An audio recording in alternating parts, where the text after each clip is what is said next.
and welcome back to Mad's Tea Party, the channel run by a girl who does not drink tea. I'm Madison, and today I am here to do my February Book of the Month video and review. It's a little late, so I apologize, but it's here nonetheless.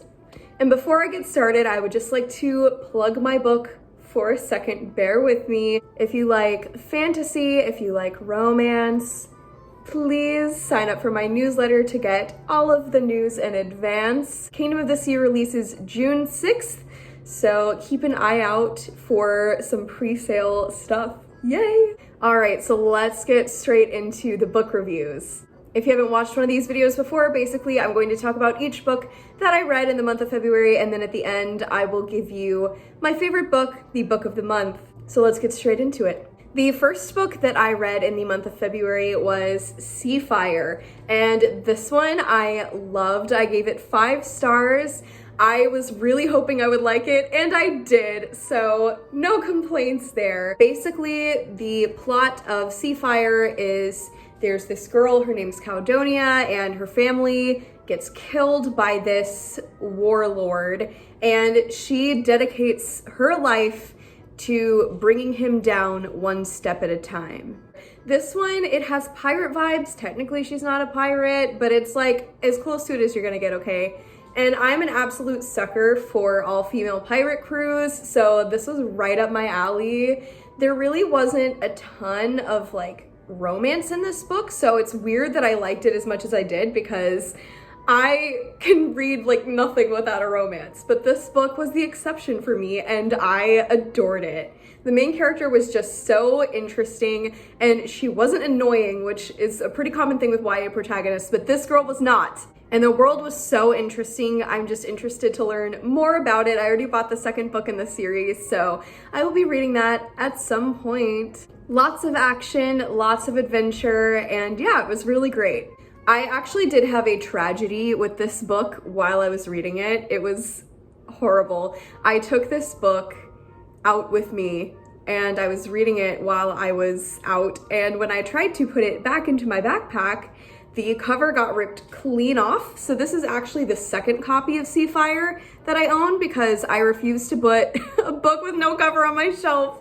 Dude, you should have seen me, I was crying. The second book that I read in February was Flame in the Mist. It was kind of a Mulan-esque story. Basically, this young noblewoman, her caravan gets attacked while she's on the way off to the Imperial City to marry the prince. And she's the only one to survive, and she decides that she's going to get revenge on the people who killed the rest of her traveling party and were out to kill her. So yeah, it's pretty interesting, but overall, not my favorite. Now, this one I gave 3 stars. I didn't love it, I didn't hate it. I just felt like it was missing something for me. I feel like it had good bones, but I just am not interested in continuing with the series, and I couldn't really tell you much about it. I do really like that it was set in a predominantly Asian culture. I feel like that's fun and different.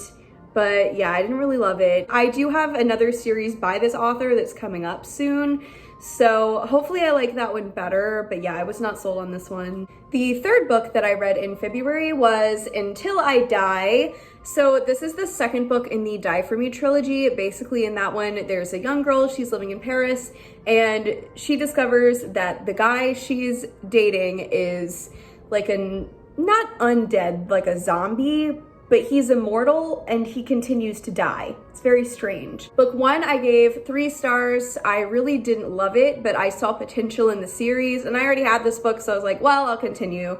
So I did, and I'm so glad that I did because I gave this book 5 stars. What a jump. That was insane. I cannot believe that I liked this book as much as I did.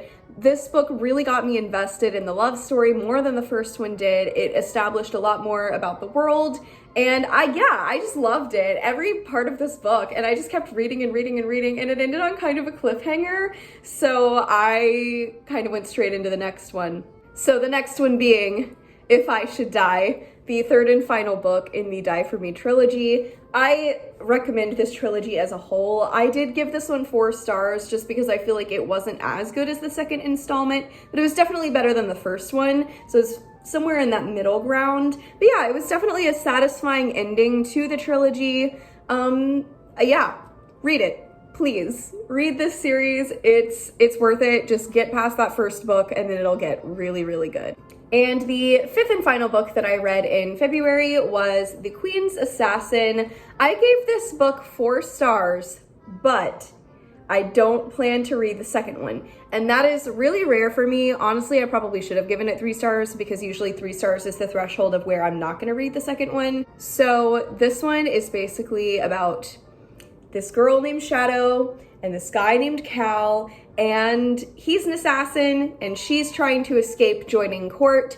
So she runs off and she pretends that the queen has sent her to become his apprentice, and they go and they're unraveling conspiracies throughout the realm. But yeah, this one had a really great romance. I really did like it, but there was just something about this book. I feel like the ending was not satisfying at all. And honestly, the main character, Shadow, was so annoying by the end. I really liked her at first, but the further it went, the less I liked her. And I just felt like I could not read another book with her perspective in it after what she did towards the end of this book. Also, this book had quite a few info dumps in it, and I'm not talking about like just a page within a chapter of info dumping. No, I'm talking about like entire chapters of just info dumping. And I don't like that at all. I know that sometimes authors think it's necessary, but I personally don't. I think that you can get across what you need to within the story itself in just like small snippets. Please don't give me a chapter of just information that's boring and there's no story. So yeah, that was a big turnoff for me, especially when that was like the very first chapter. It was like, oh God, oh no, what have I done? But yeah, I'm glad I went through, I'm glad I read it, and I did like it overall. I really did, especially the romance. It was just so good. But yeah, I'm not gonna read the second one. I can't do the info dumps. I can't do the main character. And also, I have heard nothing good about the second book. All the reviews that I've seen are generally negative. So I'm just like, yeah, I'm just gonna leave this one here. So those were the books that I read in February. So now it's time to crown the book of the month. And that book is Seafire. It was between Until I Die and Seafire because they were both 5 stars, but I gave it to Seafire just because I feel like Until I Die was so good and I really loved it, but just because it was part of a weaker series, I felt like that brought it down a little bit. And this is the first book in a trilogy and it started off so strong that I had to give it to Seafire. I just loved the world that this was set in and I want to see more from it, and I cannot wait to read the second book. I think I'm going to love it. So yes, please read Seafire. So this has been my February book review video. Thank you so much for watching if you've gotten this far, and I will see you guys very soon. Goodbye.